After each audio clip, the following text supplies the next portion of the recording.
So good morning. My name is Yolanda Abel. I'm faculty here at the School of Education.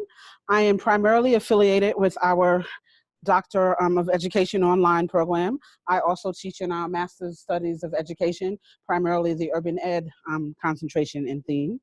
I am the 2018 faculty cohort lead for the EDD, meaning the group of candidates, applicants who we're about to accept coming in. I will help to shepherd the process for them. And I'll talk a little bit more about that as we go through. Stephen Pape is our overall program director for the EDD, and Kathy Chow is our academic program coordinator. She is also helping to communicate with the people who have joined us online. So welcome as well to our group online. We will have time for Q&A when we are done, but as I am speaking, if there's a question you have, please just stop and ask. So our agenda for our time together is a brief overview of the EDD, the program objectives, the requirements, the format, and the application process.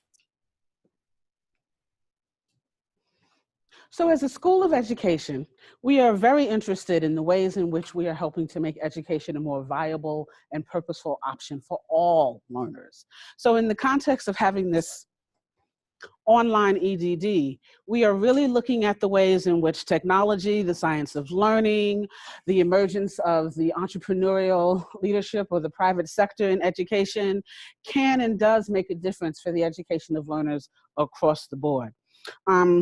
We have candidates from all over the world, or students at this point. You're not really a candidate until you're ready to do the dissertation. And so urban, rural, international, we cover the gamut in terms of what and how people want to make a difference in the field of education for. So as a program, we are really looking to do that blend of theory and practice. I don't know if at some point you were interested in a more traditional PhD, which is much more about kind of research. You may never actually apply it in any context. This program is a blend of both worlds.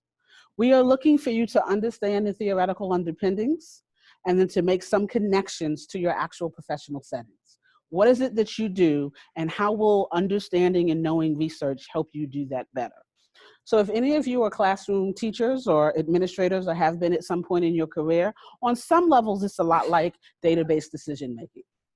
What is the theory? What does it tell you about how people learn? How does that influence the way you want to structure this online class, deliver this professional development, whatever it is that you are doing in your context? So it really is that theory into practice piece.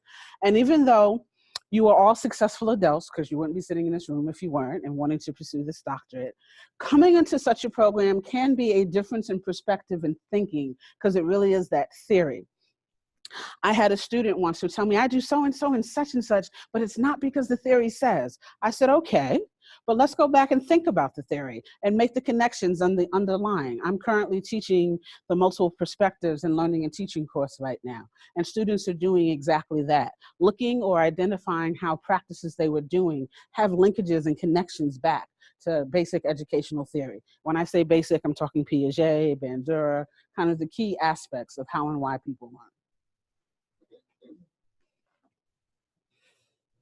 So for this particular doctoral program, we require you to come in with a master's degree, because all doctoral programs don't. Some you can earn it along the way. Ideally, your master's is between 30 and 36 credits. If you are shy of that number for some reason, you will need some additional graduate credits, and maybe you've taken another certificate or some other kind of credentialed or credit bearing academic experience. So we will accept 36 of those master's credits and a potential 6 additional credit. So what that means, if you've taken a course that at this moment matches a course within the EDD program, you basically do out a transfer request form where you say, I'd like to substitute such and so diversity for such and so multicultural education. You provide a copy of the syllabus, so on and so forth. The program looks at it and makes some determination to accept or not accept those credits.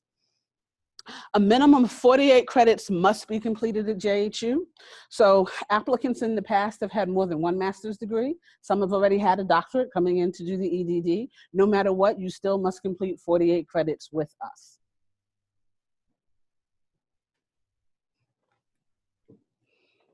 So the way we are currently structured, foundations of education. So I just said I'm teaching the multiple perspectives of learning and teaching right now. It's one of our foundational classes. Disciplinary approaches to education, kind of again, that big view.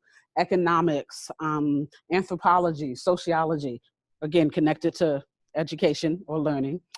Applied research and evaluation. So again, this is a doctoral program. It's about the research. So even though you might have been doing something in the context of whatever it is you do for a living, this is really looking at the research process, the research design. Are you doing something quasi-experimental? Will you be more qualitative in nature? And even in that, are you doing convenience, purposeful sampling? So it's really learning kind of the language and the ins and outs of research. The specialization area, I will get to the potential specializations for 2019. For 2017, we had the ELE, the Entrepreneurial Leadership in Education, the Mind, Brain, and Teaching, and I think I'm still going to forget the third one. It was the technology, wasn't it, Kathy? For 2017? Tech integration. So based on what your concentration is, you take 4 core courses related to that. For the 2018 group who will be coming in, we are again doing ELE, MBT, and Urban Leadership. So I teach one of the urban leadership specialization courses, individuals in urban contexts. So we do all this big, broad theory, but if you took a basic psych class anywhere, you know, theory is just that. There's not a guarantee. There's things, we're humans, they matter, blah, blah, blah. So we try to personalize it in that class and kind of look at a smaller segment or a group of individuals as we've been having some of these broad theoretical conversations. And then there are 9 applied dissertation credits where you are focused on doing some aspect of your dissertation. The way this program is set up, it's a 3-year program. So as you are doing this coursework, including some of the basic foundation types, you are working on elements of your dissertation along the way. And notice how I phrased that, elements. So you don't finish a class and have a finished dissertation product that you just slide in as a chapter, but you do have the very good start of what that chapter will be. And you work with your advisor and other members of your committee to polish that up and finalize it and have the true dissertation chapter. So coursework relates to your dissertation and the creation of it, but it's not a done deal. That when you have finished the course assignment and gotten a grade, that it's the dissertation product. It's the start of the dissertation product. So these are the tentative specialization areas for 2019. Again, the entrepreneurial leadership and education, the mind, brain, and teaching, and instruction, ooh, didn't mean to do that, and instructional design with a higher ed focus. The specializations will be announced on the webpage. Applications should be accepted June 1st, 2018. At this moment, I cannot give you the exact date that specializations will be announced on the webpage. So just check back kind of, you know, late spring, early summer, and this will be there. Any questions? As a teacher, I just hate talking.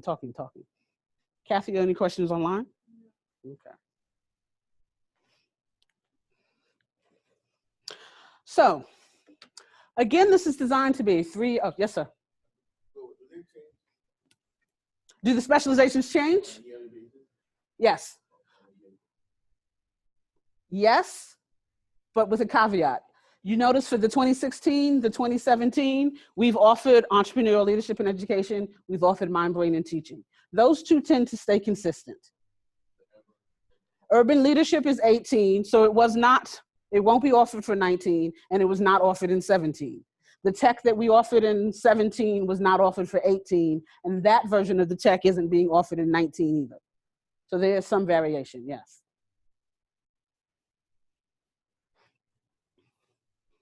So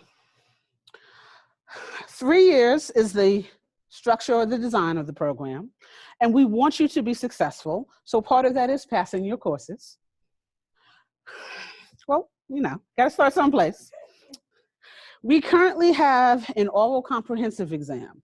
So if accepted and you choose to come, year 1, we start off with an orientation/residency. There's some prereq work for that orientation aspect. We call it orientation/residency because everybody comes together. So as the incoming group, it'd be your orientation. As the returning groups, it'd be their residency. an opportunity to meet your cohort, to meet us as faculty, to meet the support staff associated with the program, the tech people associated with the program, and just kind of begin that process and to learn more about what it is we do. So the program is structured 2 classes a semester.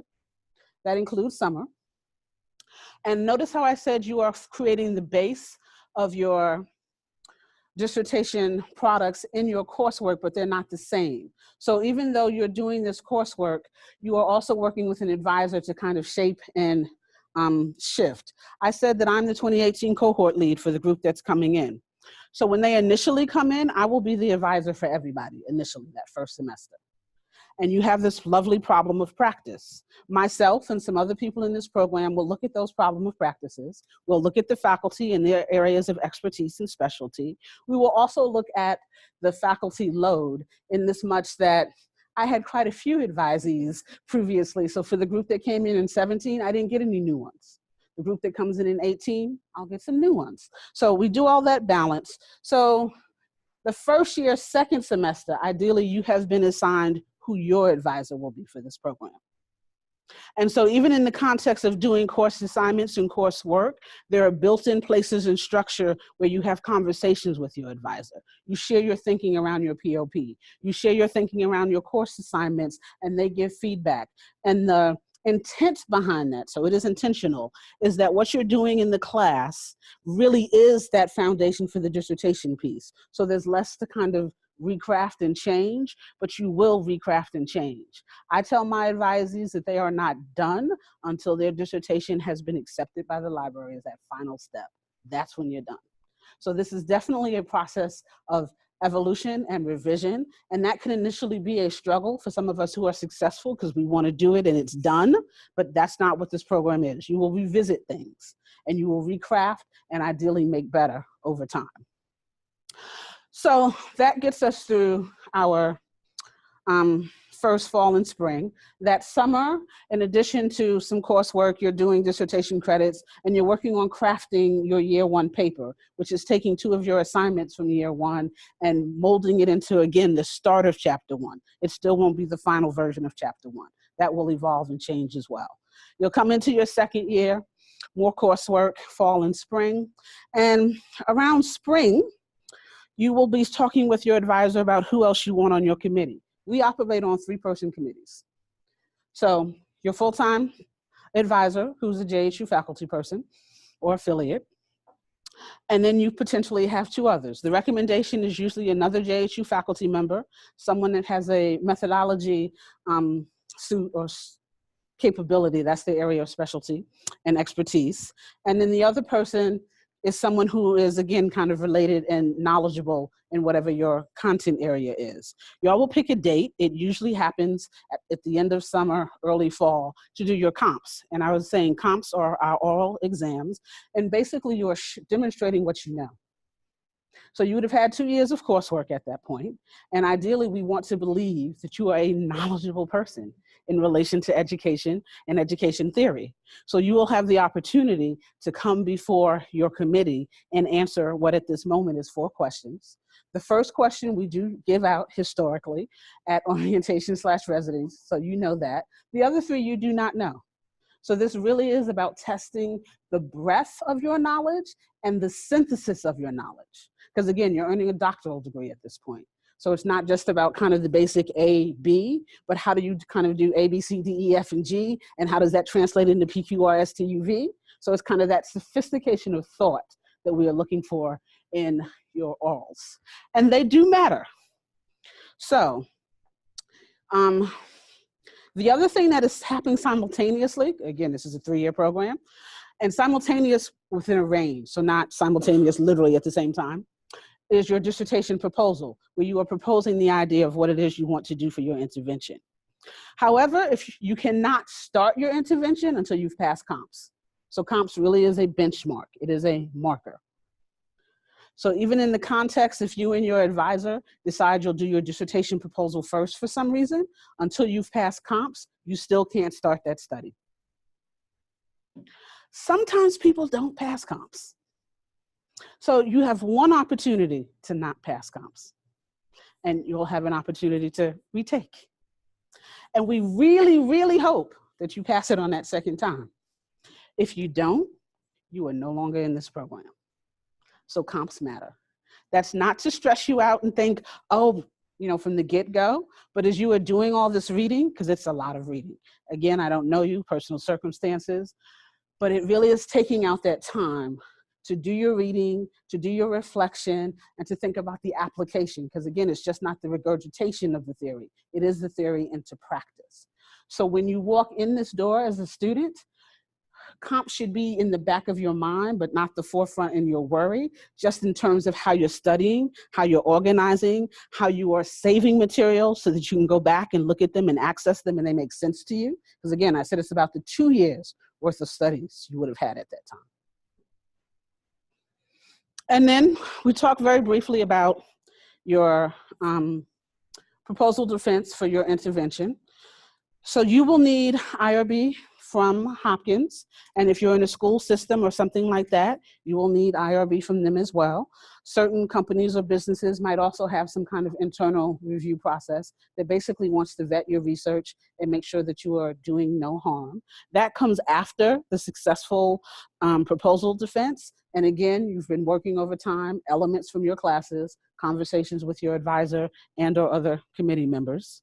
That too is an oral defense. You present a small presentation to, again, that same 3-person committee.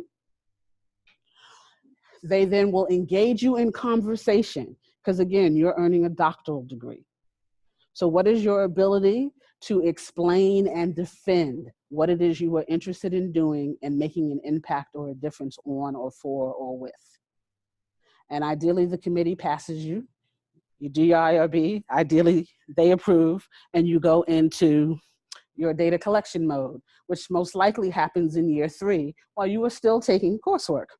You're successfully completing your coursework, you're collecting your data, you'll finally get to the point where you've collected it, you'll analyze it, you'll write chapter 5, that last chapter, and then you come back to the actual dissertation defense. And it's basically the same process as the proposal defense, that you're preparing your key pieces, your findings, you're presenting it to us as the committee, we're engaging you in conversation, and again, ideally, you'll pass. Questions, comments? Kathy, any online? Okay.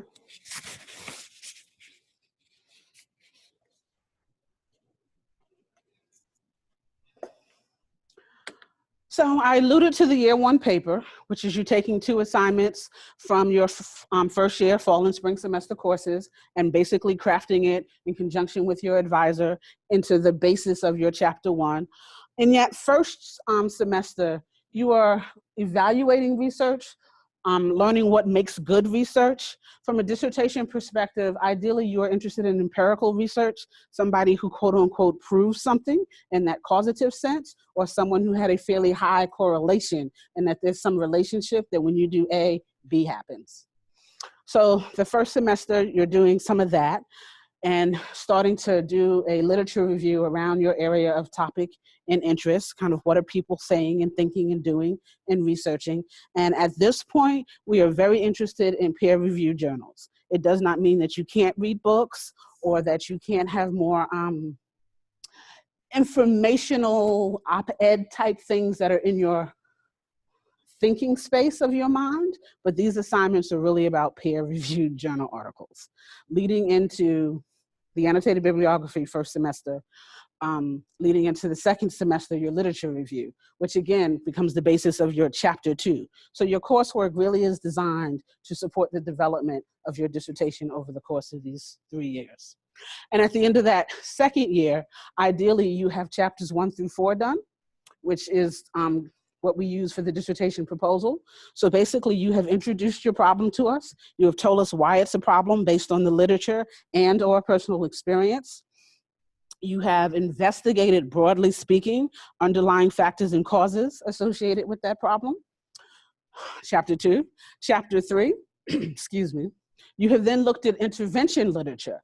What type of existing things have already been done around your issue and topic? And you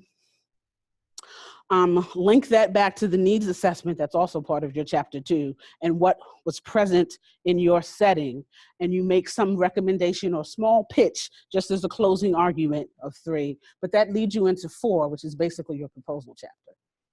And I alluded to earlier that after you've done your data collection, you write it up, your analysis, that's your chapter 5, and voila, you have a dissertation.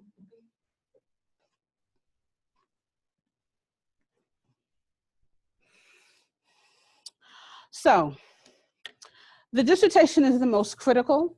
Everybody know what ABD means? All but dissertation. So you do all your coursework, you pass your comps, you never quite get the dissertation done. So it does matter. Our program is not designed that way. Ideally, if you were doing what you should be doing in your courses, there's no reason why you should not end up with a final dissertation project. Ideally, as you are progressing through this program, you are looking for the new and novel. You are looking for the not quite done yet. Part of our goal is to add to the research base and to expand. So again, you're looking for that way that you can be unique and novel within the existing literature. We've talked about how it's embedded in our coursework. You're coming in when you apply with a problem of practice. As a heads up, even though the application piece is a little bit later in this slide, when you are thinking about your problem of practice, you are thinking initially very globally, and then how that manifests in your particular setting. Excuse me. So let's say I'm a 2nd grade classroom teacher, because once upon a time I was. And I noticed that when I have events, invite parents in, fathers don't come. I get a fairly good participation rate of mothers and African-American. I taught here in Baltimore City in the mid-90s, and we were primarily an African-American school district at that point. So I say, I'm really interested in how I can get more fathers in my classroom and in the school building. So yes, that's a problem that I feel that I am experiencing, but is it really a problem? Is it a bigger issue in society? So I do some research. And again, I said I taught here in the mid-90s in Baltimore City. That was kind of the heart of the deadbeat dad child support phase. There was a spike in teen pregnancy rates among Black females. Fathers tended to be older adults of Black teenage girls. There were lots of things. So yes, there is this larger problem as well. And so that contextualization is that there is some broader problem that is also manifested in my actual professional setting. At the time of application, I'm sorry, do you have a question? Okay. At the time of application, we are less interested in your solution than we are to your problem. That doesn't mean there isn't something that you're thinking about, but we don't want you coming into this program wedded to, this is what I'm going to do, because I can almost guarantee that by the time you finish all your coursework, that's not what you're going to do. So it really is the focus on the problem.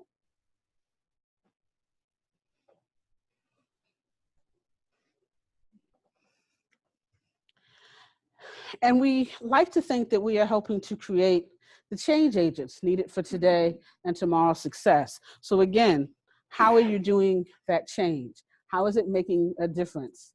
As you are going through this program, if that is what happens, you'll read research. You will start to notice that certain names always pop up.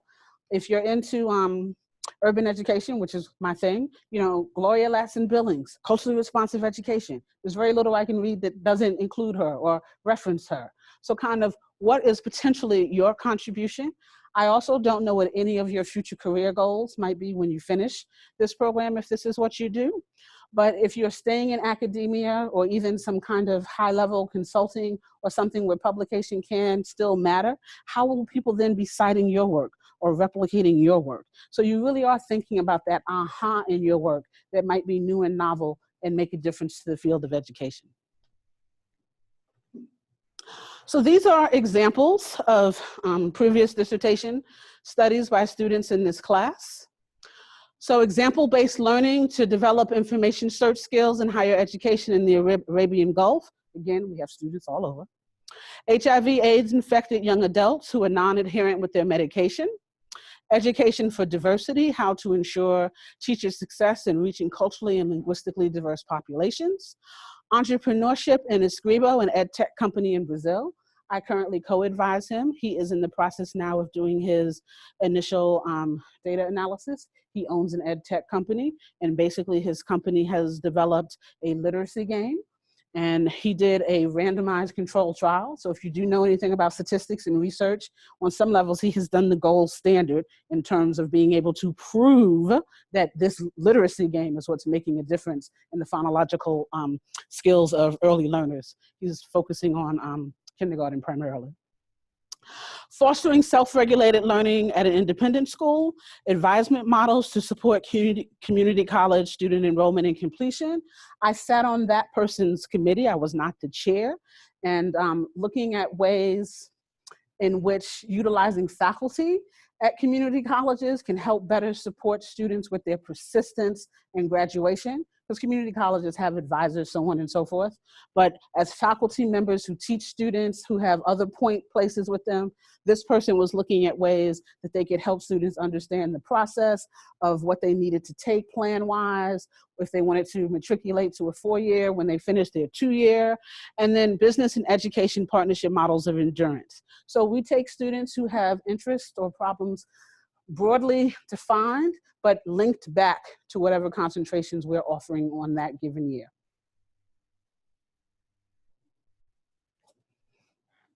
So orientation, June through July. It is here in Baltimore. There is a virtual aspect if you are unable to come to Baltimore. The information will be shared with you. The way we're videotaping this now, this will be shared too. So you'll have access to it later. The face-to-face orientation in later July usually.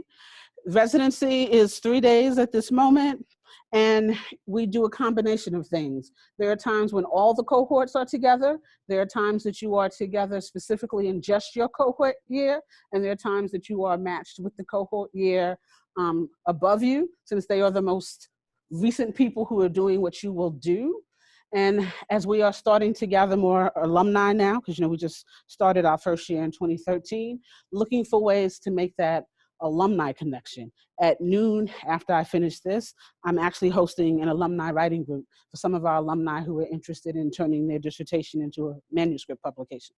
So we still will keep in touch with you. So again, master's degree, minimum 3.0 GPA. Official transcripts, if you are an international student, a course by course analysis will need to be made, evaluation of your international degree versus our degree, kind of making sure they're comparable. Complete the application form, a copy of your resume, 3 letters of recommendation, a problem of practice. International students might have some additional requirements like the TOEFL, so on and so forth.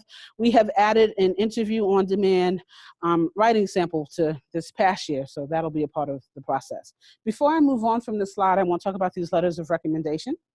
The way they are stated right now, we want a letter from your master's degree program. For some of you, that might have been a while ago.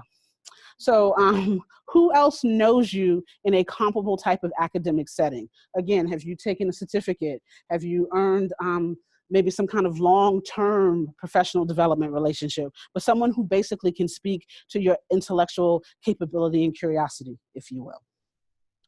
Then we are looking for letters from people in your problem of practice. This is considered an applied dissertation. And so ideally, you are doing your intervention in your professional setting. So we like to be hopeful that someone in your professional setting is in support of that. The superintendent, the principal, the administrator, the CEO, wherever you happen to work. And that you'll have a letter from a person who both speaks of your intellectual curiosity and capability and their support for the context of your commitment to this program, because it is a commitment, participating in these classes, doing the readings, the activities, the other conversations you'll be doing outside of even the required coursework that all go together towards you successfully completing this program. And then the third letter is also from someone who might work with, a colleague, so on and so forth, again, who knows you well and can talk about your intellectual capability and curiosity, and how being in this program will be a benefit to you in your professional context. Other questions, comments?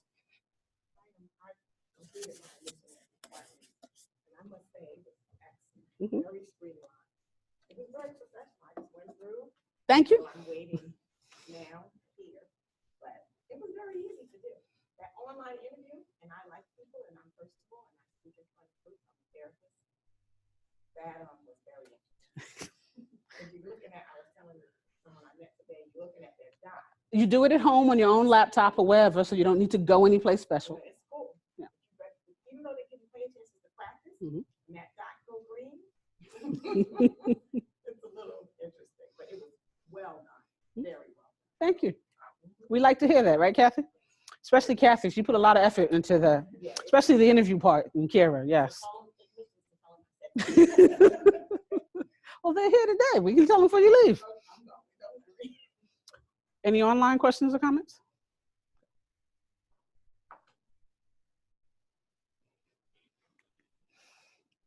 So again, tentatively speaking, check the website.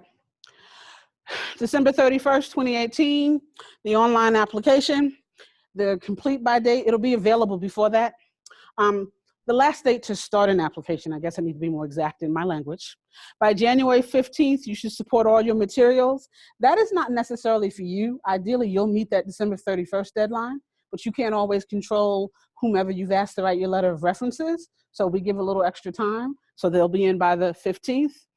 March 15th, 19, notification of acceptance and/or scholarship information. And if you choose to come, the deposit due date is most likely going to be May 1st, 2019. So that's kind of the outline of the application process and when you would be notified, yay or nay.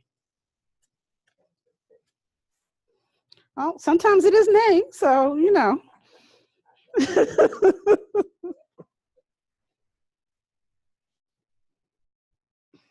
So again, international applicants might need to take the TOEFL or have a request, a waiver request. I don't think that applies to anybody. I'm making an assumption there.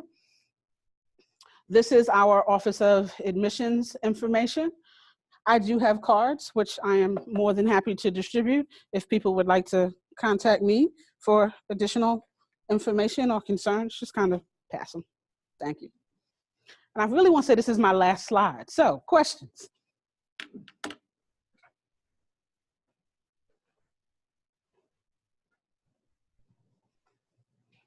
Yes, ma'am. Could you speak a little bit to what is strong accepted applicant profile looks like? And I ask that from the position of a teacher. Mm-hmm. So I'm very close to finishing a postgrad certification in leadership, but I'm not currently in a leadership position. Strong academic profile, maybe not necessarily applicant. So can you speak a little bit to your perspective kind of on that? Well, as a former teacher, what you can do and do is critical and important. Oh, I didn't repeat the question, I'm sorry. What's the strong academic profile of an applicant? So it is more so about you being a seasoned professional, whatever that is. So in the context of classroom teachers, we have a fair number of students who come through this program who are classroom teachers. The challenge can be getting IRB approval from a district to do something with students directly. So I don't know what your problem with practice is, but more so thinking about how you and/or other teachers might need something that ultimately impacts students, because it can be really hard to get permission from school districts to do things with students. Adults is a little easier. I'm still not guaranteeing it, I'm simply saying it's a little easier. So again, it isn't that you are the superintendent or the CEO or the whatever in terms of that level of achievement. It is more so that you are seasoned and knowledgeable in your context. So as a classroom teacher, do you take the lead and initiative on new projects, programs, and things you do with your students, the sharing with other teachers? So it's not necessarily about the labeled position of success at all. GPA does matter. We said 3.0. We're looking again kind of at that balance of your academics and your life, in so much that this program will change your world. And what I mean by that is, if you think you have free time now, this program will take it. You are reading, and like I said, you're taking 2 classes a semester. So you are reading for both classes, journal articles, which some people may not like, because again, I said that empirical study, so it's not necessarily the fluff you might find on Psychology Today, though I like Psychology Today as a website and think it's informative and interesting. You have textbooks. We are an APA required program, and you will and must learn APA. So for all of us who think we're good writers, and I'm including myself, because I had the same struggle when I completed my own doctoral work in writing of the dissertation and the revising and the adherence to APA form. So that element of what makes you a strong professional candidate, what is your problem, and have you conceptualized it as a problem? So I am 5'3½". So to the letter of the law, I'm considered petite because I'm under 5'4", right? Is that a problem? No, it isn't. So it really is contextualizing the problem that you are attempting to, quote unquote, solve or deal or minimize in some capacity, that broadly speaking and in your professional context. And then it's those letters of recommendation. As someone who gets requests to have letters of recommendations written, please think about who you're asking to write that letter. If they really don't know you, don't ask them. Because we can tell a generic letter, if you will, and it doesn't really do you any good.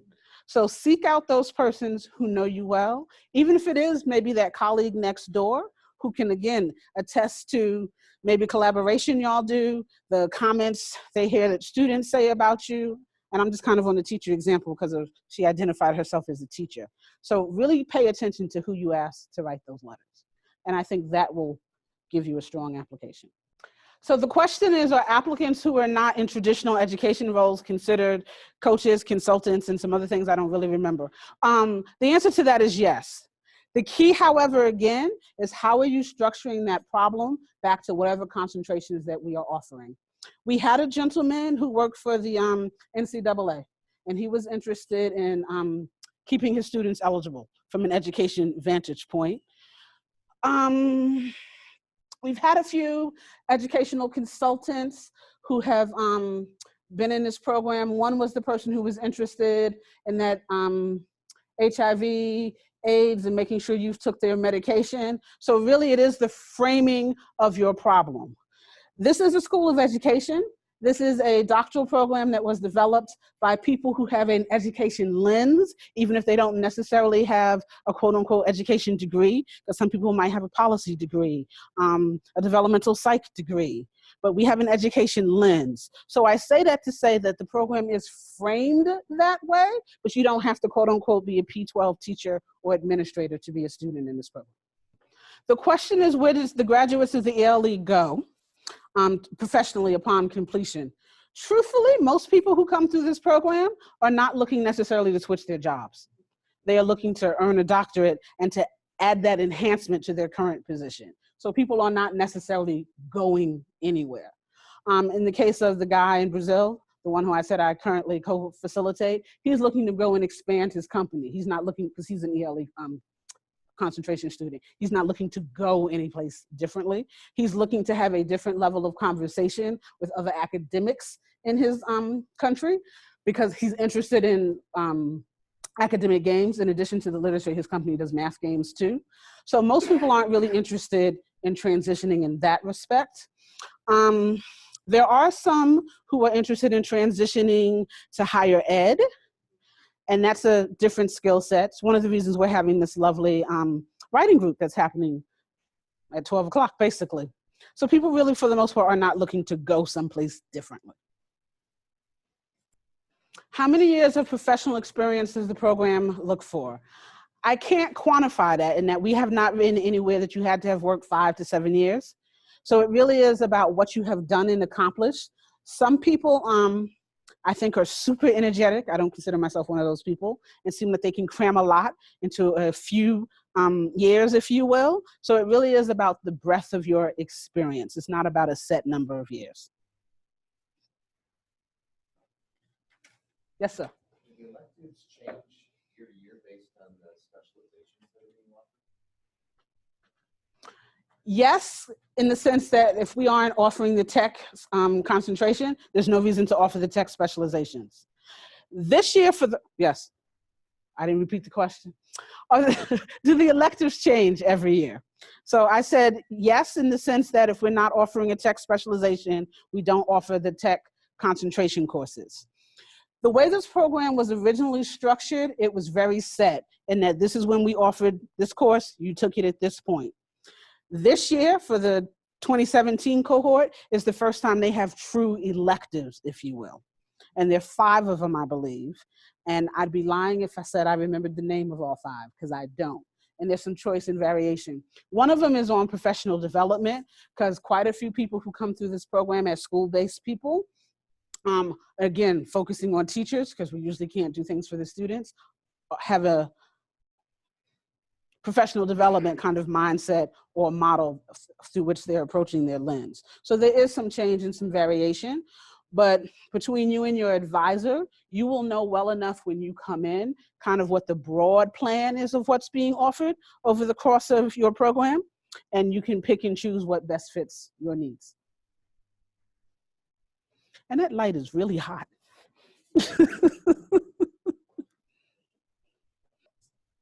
Can the problem of practice change from the time of your application to when you are finished? Yes, and most likely it will.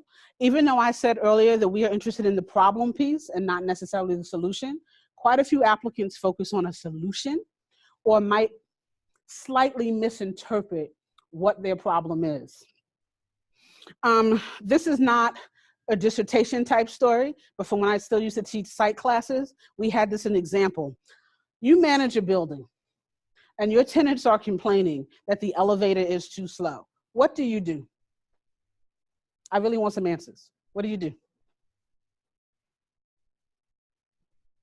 Yes, ma'am. Try it out yourself. Try it out yourself. Any others? Compare it to other buildings. Compare it to other buildings. Talk to the tenants. Try and find out why it's slow. So you do all of those things and more. And you discover that your building has a top of the line, state-of-the-art elevator. There is no elevator anywhere else in your conditions that's faster. Your tenants are still complaining that your elevator is too slow. What do you do? Yes, sir. Find out what their definition or concept of slow is. So the answer to this is that you basically go and spend time hanging out in the lobby of your building while your tenants are waiting for the elevator. And as you do that, what you discover is your tenants are bored in the short wait that it takes. So that makes it feel to them as if the elevator is too slow. This is an organizational psych example. Does anybody know what the answer is? Because they really did do this. You put up mirrors. And they can look, they can primp. They no longer complain that your elevator is slow. So sometimes you are misidentifying the problem. And through the reading and the conversation, you get to a place where you have a better understanding of what your problem actually is. Yes, Kathy?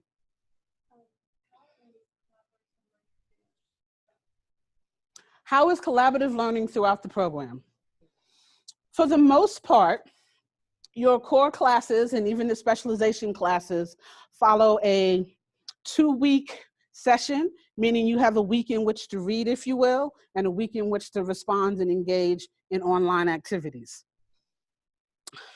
Every course has a key designer who developed the course, and it is laid out with a recommendation of post by Thursday, respond by Sunday. So there really are guidelines to facilitate that.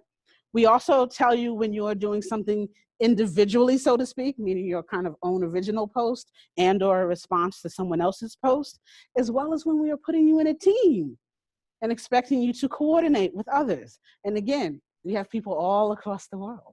So someone in your team could be in China, could be in, the name of the country just escaped me because I had to talk to a prospective applicant there. It's not the UAE, it's some other country on that side of the world, but it's really escaping me right now. So you will have to take the time to coordinate and plan.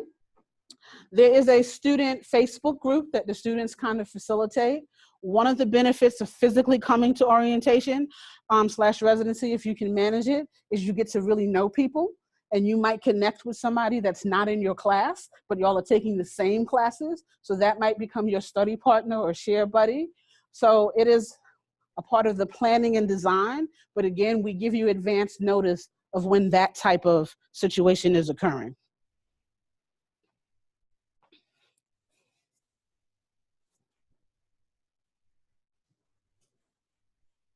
Yes, sir. Blackboard. Our current learning management system is Blackboard. That is the day by which it needs to be in. It doesn't mean you can't submit earlier, but it needs to be in by that date. So does this cover any particular date of the preferred applicant date? No, because we aren't giving our applications to review till everybody's in the system anyway. So we don't start reviewing just because people are there, but hit the actual deadline dates though, or you won't make it into that next round. So like if you're not in there by that December 31st date, doesn't really matter if something comes in on the 15th. That's kind of that first cutoff.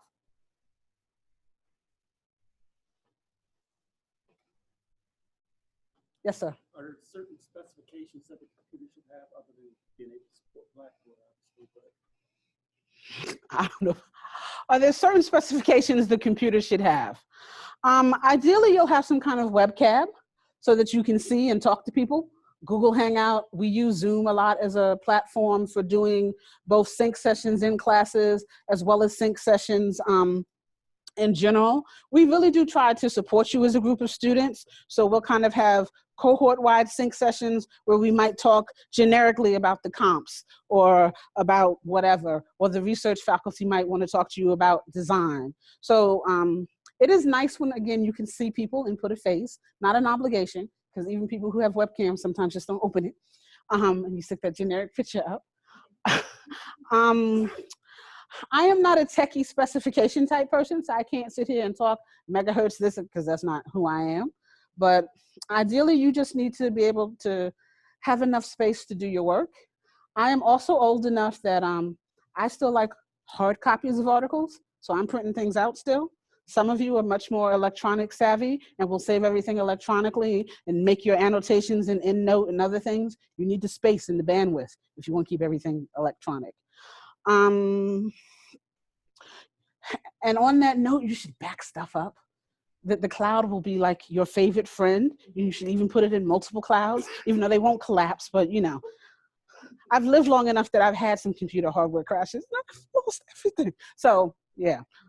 So as long as you can do those basics, you should be good. Our admissions, when is our process? We have the one. So if you don't make this one for 2019, you'd be needing to wait to 2020.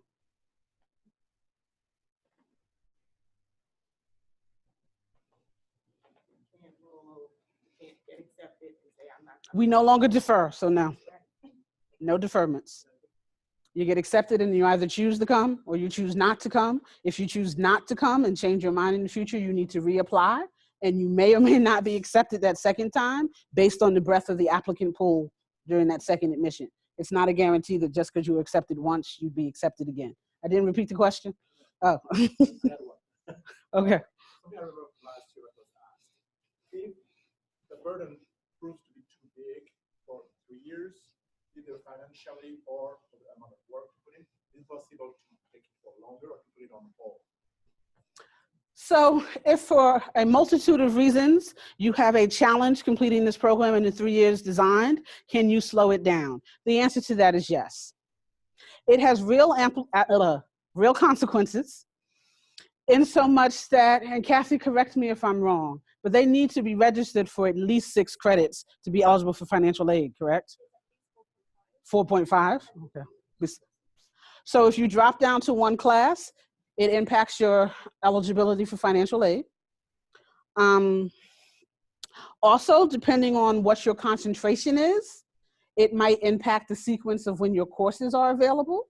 We are a little bit more flexible with the elective structure we're implementing this year, but again, not necessarily a guarantee. So it does change the time that you will take this program, and it has implications for your financial aid. If you have some kind of emergency and need to withdraw for a semester, sometimes you have a child who gets really sick, you have a parent who might be really sick, again, you can apply for an emergency or medical leave of absence, depending on what your circumstances and context are. But based on what that classes are you're missing that semester, it has impact for when you can pick them back up. And again, it has impact that if you have other loans that you are deferring while you're in this program, once you are not registered, those loans come due payable again. So it does have some implications, but it is possible, yes. Yes, ma'am. How big are the programs each year? We aim for approximately 20 per concentration area. And I say aim because we can't make anybody come. So we offer X percentage with the hope that X percentage of that will attend. So we aim for 20 per. Each year there are 60, approximately 60. We aim for, you know. And some years we've had 4 concentrations. So there's variation. The question was, how many applications do we receive? Kathy responded that for this current application period of 2018, we got 433 applicants. Well, that's why I said I can't guarantee that just because you got accepted once, you'd be accepted the second time. It kind of depends on who you're applying with.